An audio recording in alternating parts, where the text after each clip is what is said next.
This week on Battle of the Ports, we are taking a look at Mickey Mania, The Timeless Adventures of Mickey Mouse. Developed by Traveller's Tales and first released on the Super Nintendo in October of 1994. Or at least in the States. It wasn't released until 1995 in other regions. In Europe and most other regions, Mickey Mania first released on the Mega Drive in November of 1994. So which was the lead platform? Well, I'm going to guess and say it was the Super Nintendo, since it is missing content that every other version features.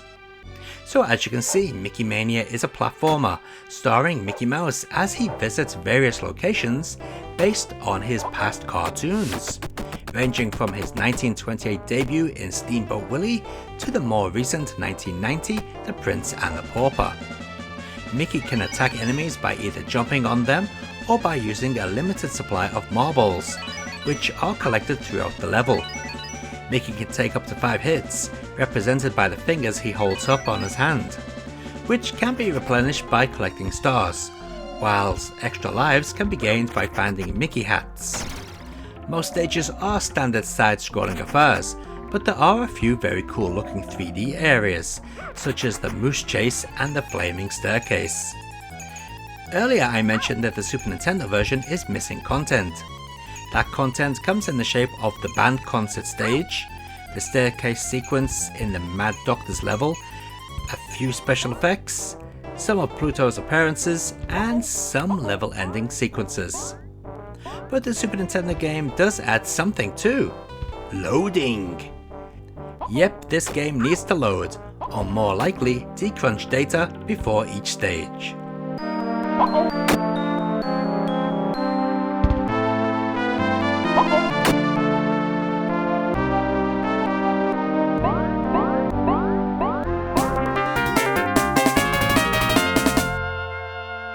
Next up we have the Mega Drive version, and while the colour on this release isn't as good as the Super Nintendo in my opinion, it does offer so much more.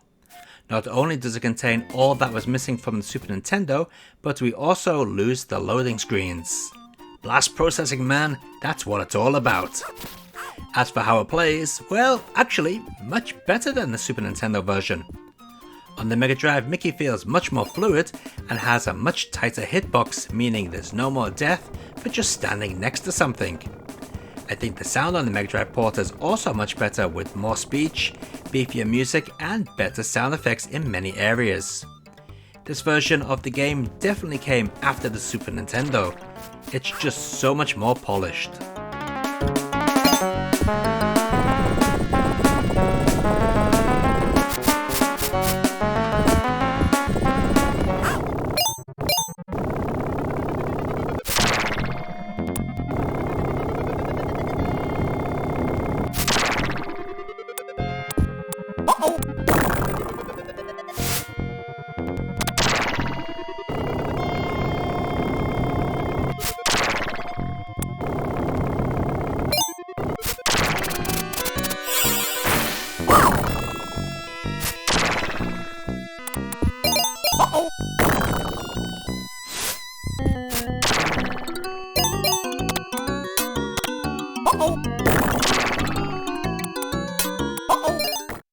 Mickey Mania!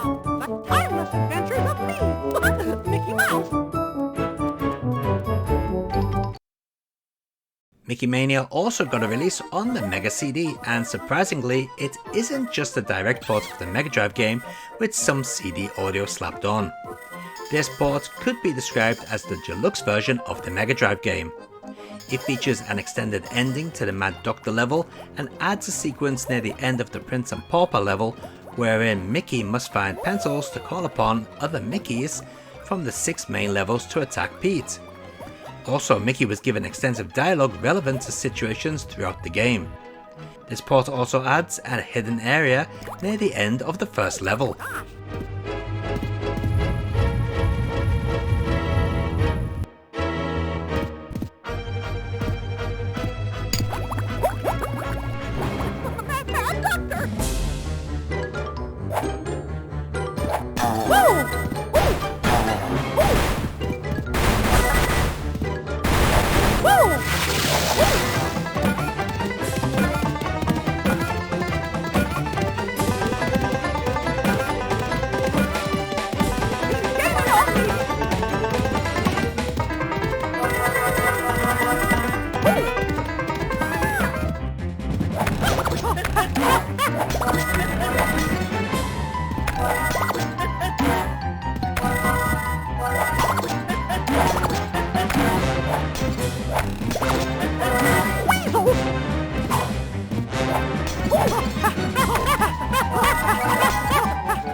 Finally, we have the PlayStation release.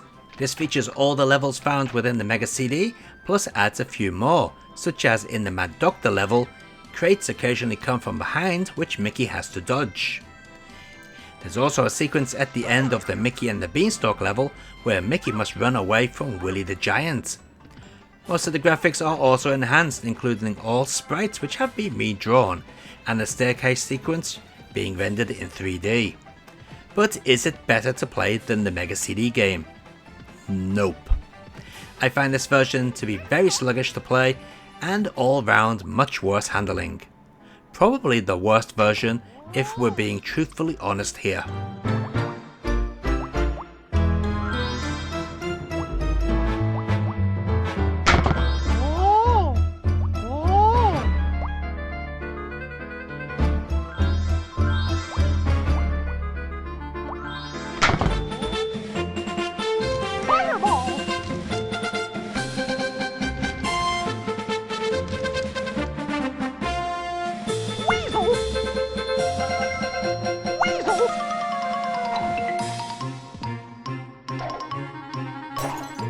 And let's take a look at all those versions of Mickey Mania running side by side.